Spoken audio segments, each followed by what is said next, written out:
कवितेचे नाव आहे बहुमोल जीवन आणि कवी आहेत रमण रणदिवे.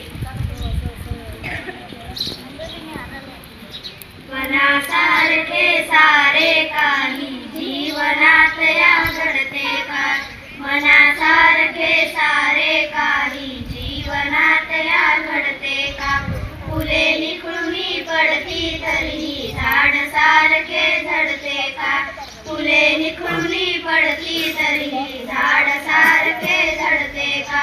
भोगावे लागतेच सकला जे येते ते वाट्याला, गुलाब बोटे मोडत नाही आसपासच्या काट्याला. काटे देते म्हणून लतिका मातीवरती चिडते का, काटे देते म्हणून लतिका मातीवरती चिडते का. मनासारखे सारे काही जीवनात या घडते का, मनासारखे सारे काही जीवनात या घडते का. वसंत येतो निघुनी जातो, ग्रीष्म जाळतो धरणीला, पुन्हा नेसते हिरवा शालू, पुन्हा नवे पण सृष्टीला. देह जळाला म्हणून धरणी एकसारखी रडते का, देह जळाला म्हणून धरणी एकसारखी रडते का. मनासारखे सारे काही जीवनात या घडते का, मनासारखे सारे काही जीवनात या घडते का. रोज नभाचे रंग बदलती घन दाटून येतात तरी, निराश आशा पुन्हा नव्याने नक्षत्रे नेतात घरी. अवसेला पाहून पौर्णिमा नभात रुसुनी बसते का, अवसेला पाहून पौर्णिमा नभात रुसुनी बसते का. मनासारखे सारे काही जीवनात या घडते का, मनासारखे सारे काही जीवनात या घडते का. सुख दुःखाची ऊन सावली येते जाते राग नको, संकटासली भिडावे आयुष्याचा त्याग नको. बहुमोलाचे जीवन वेड्या कुणास फिरुनी मिळते का, बहुमोलाचे जीवन वेड्या कुणास फिरुनी मिळते का.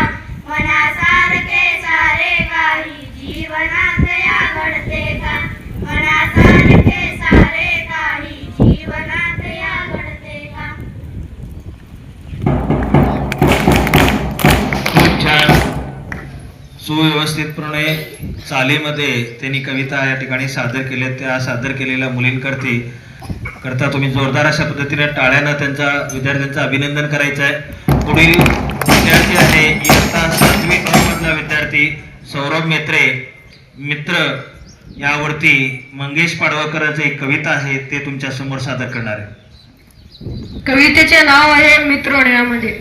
दुःख डवायला उंबरासारखा, दुःख डवायला उंबरासारखा, मित्र वणव्यामध्ये गारव्यासारखा, मित्र वणव्यामध्ये गारव्यासारखा. वाट चुकणार नाही जीवनभर कुणी, वाट चुकणार नाही जीवनभर कुणी. एक तू मित्र कर आरशासारखा, मित्र वणव्यामध्ये गारव्यासारखा, मित्र वणव्यामध्ये गारव्यासारखा.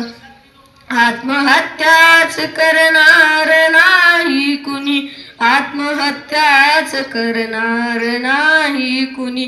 मित्र असला जवळ जर मनासारखा, मित्र वणव्यामध्ये गारव्यासारखा, मित्र वणव्यामध्ये गारव्यासारखा. धन्यवाद. छान सुंदर आवाजामध्ये मित्रावरचे ही कविता मंगेश पडगावकरांचा खूप ठिकाणी तुम्ही ऐकलेले आहेत. तेवढ्या सुंदरतेनं आवाजामध्ये ते सादर केलेले मेत्रे सौरभ, याच्याकरता जोरदार टाळ्या वाजवा. आणखी काही विद्यार्थी आहेत. पु ल देशपांडे या लेखकाविषयी माहिती सांगणारे विद्यार्थी. मी आज एका लेखकाची माहिती सांगणार आहे, ते म्हणजे पु ल देशपांडे. यांचे पूर्ण नाव पुरुषोत्तम लक्ष्मण देशपांडे. हे महाराष्ट्राचे व्यक्तिमत्व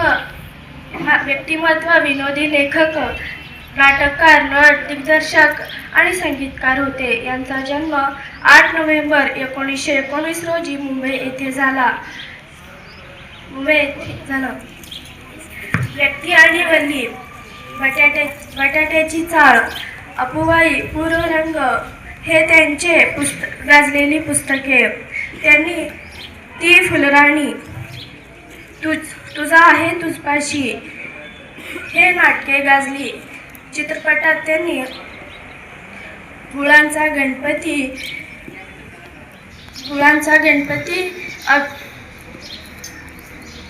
दिग्दर्शक आणि संगीत दिग्दर्शन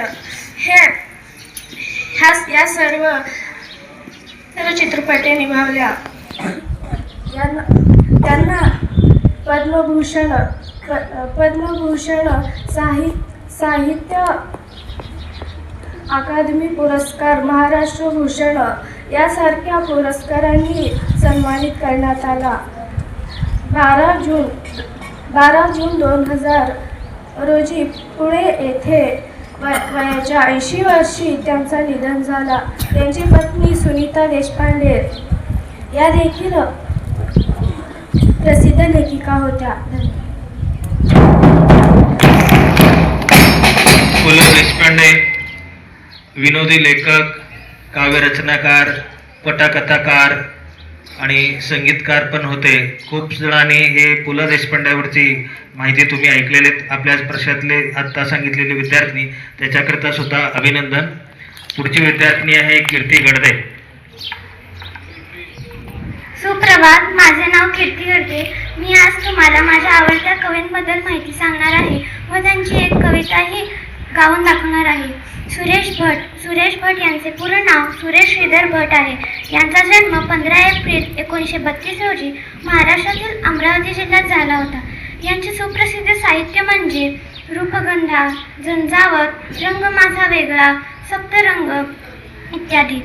त्यांना टोपण नावानेही हाक मारायचे, ते म्हणजे गझल सम्राट. त्यांचा मृत्यू 14 मार्च 2003 रोजी झाला. त्यांची एक सुप्रसिद्ध कविता म्हणजे माझी आवडती कविता आहे. ती आज मी तुमच्यासमोर सादर करून दाखवणार आहे. ती जर तुम्हाला आज आवडली तर नक्कीच तुम्ही वहीत लिहून घ्या.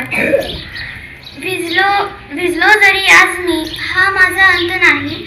विझलो जरी आज मी, हा माझा अंत नाही. पेटेन पुन्हा नव्याने, हे सामर्थ्य नाशवंत नाही. पेटेन पुन्हा नव्याने, हे सामर्थ्य नाशवंत नाही. छाटले जरी पंख माझे, पुन्हा उडेन मी. अडवू शकेल मजला, अजून अशी भिंत नाही. अडवू शकेल मजला, अजून अशी भिंत नाही. माझी झोपडी जाळण्याचे झाले तर कैक कावे. माझी झोपडी जाळण्याचे झाले तर कैक कावे. जळेल झोपडी, अशी आग ती ज्वलंत नाही. अशी आग ती ज्वलंत नाही. येथील वादळे खेटेल तुफान, येथील वादळे खेटेल तुफान. तरी वाट चालतो मी, अडथळ्यांना भिऊन अडखळणे पावलांना पसंत नाही. अडथळ्यांना भिऊन अडखळणे पावलांना पसंत नाही. धन्यवाद. खूप सुंदर. कीर्तीसाठी टाळ्या वाजवा जोरात. मुला मुलीनो, आपल्याला कधी महत्व येते लक्षात घ्या. मकाचा कणीस माहित आहे ना?